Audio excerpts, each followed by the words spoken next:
Good morning, ladies, and welcome to this chilly Wednesday morning. Please dress warm and use your vitamin C boosters. Just stay healthy and fit because we want to continue with the women of the Bible because women are just so awesome. So yesterday was phenomenal. Our Sisterhood Bible Book Club met up and we spoke about Rahab and what she means to us as women. It was fantastic. And yes, I just want to reach out and thank all of you. As you know, my husband's the pastor at Free Chapel Alberton, and we started a blanket, beanie and scarf drive with in conjunction with Blunt Front Hair Studio. The goal was to reach 80 beanies, 80 scarves, and 80 blankets. And thanks to you all, we managed to reach that. And we've reached out on last week, Monday evening, the 12th. We distributed in the neighborhood to all the homeless people. And what was left, we gave to Rema South Africa, the home for the abused women and children. So I just want to thank you all. And yes, we've decided that next year we want to help more people to stay warm in winter. So a lot of ladies have already started knitting again. If you want to join us in this project, you're more than welcome. You can let me know, reach out, or drop off your beanies, scarves, and blankets that are still usable at Free Chapel Alberton. Just let me know so that we can build up our stock for next year so that we can help more people. So thank you so much for everyone that has Kingdom Vision. We had people from all different churches as well helping. So yes, we need to stand together. No church is a church unto its own. We're all part of this wonderful kingdom of Christ. So in saying that, I'm going to continue with Joanna in the New Testament. She is a lesser known but remarkable woman who played a meaningful role in Jesus's ministry. Her story appears briefly but powerfully in the Gospels, mainly in Luke. So who was Joanna? Joanna is introduced to us in Luke 8, verse 1 to 3. After this, Jesus traveled about from one town and village to another, proclaiming the good news of the kingdom of God. And that is what we should still be doing today. And ladies, let's not wait. Let's just get out there and spread the word. The 12 were with him, and also some women who had been cured of evil spirits and diseases.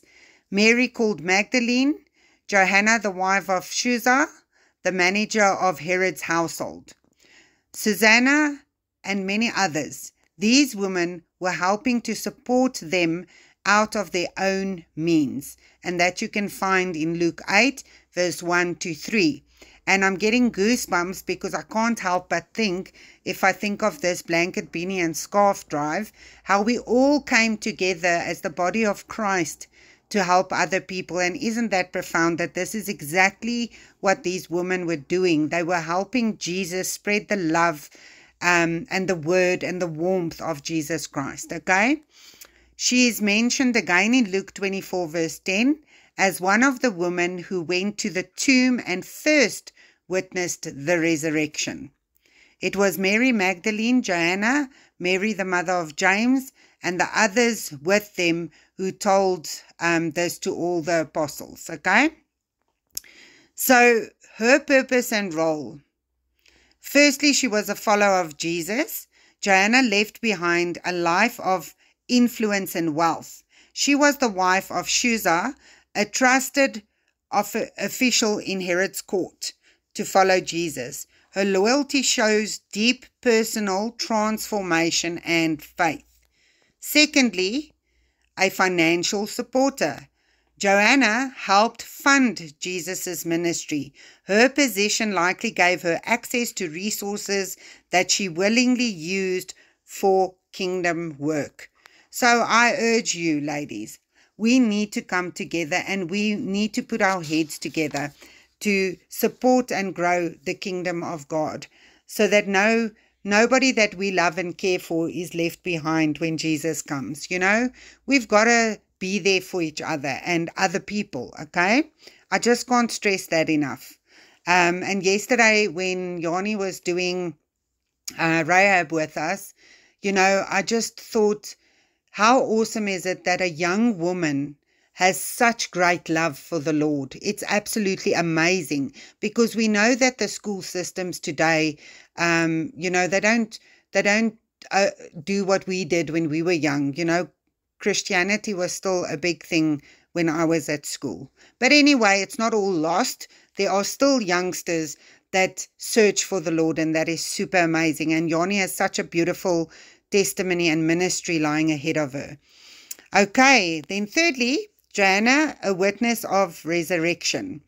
Joanna was among the first to hear the angel declare, "Here he is not there, he is risen." That is Luke 24 verse 6. She helped proclaim the most important trust in Christian history. Listen to me, truth.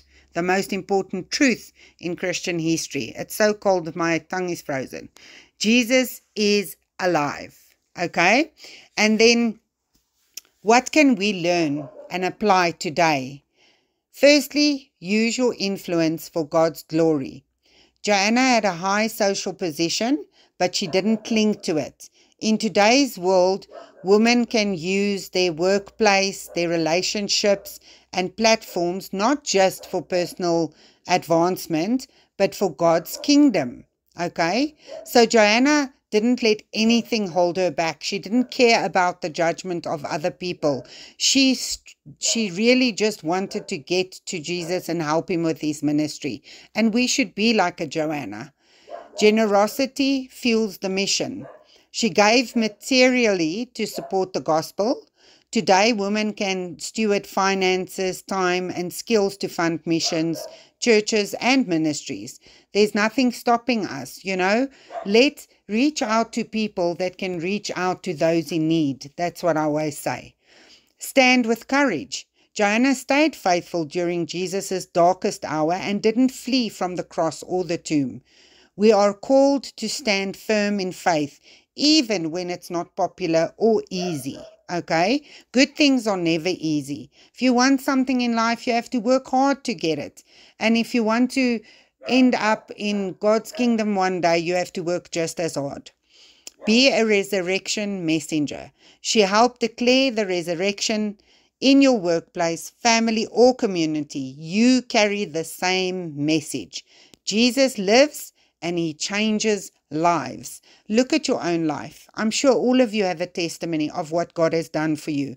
Don't hide it under a rock. Share it with the world. Your light will shine into other people's lives.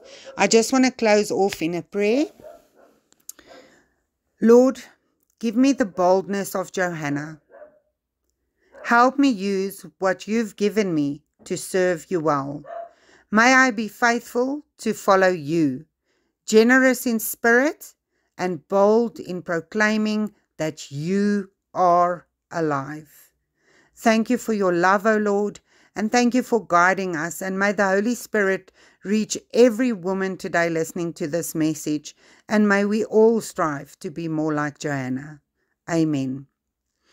Let me know if there's anyone that needs prayer, or if there's anything else that I can help you with. And like I said, if you're emptying your closets and you come across blankets, beanies, scarves, or any old clothing or shoes that are still usable, please reach out to me. We'd love to put it in our clothing bank and distribute it to the needy. And if you're not fellowshipping anywhere, you're welcome to join us at Free Chapel on Sunday morning at 9:30 a.m. We're just above the Jacqueline Pharmacy in Randart. And then on the 29th at 7 o'clock in the evening, we will have an Ascension Day service. You are more than welcome to join us for that. Let us be like Joanna, and let us celebrate that Christ ascended into the heavens. Thank you so much, ladies. Have a blessed week and stay warm.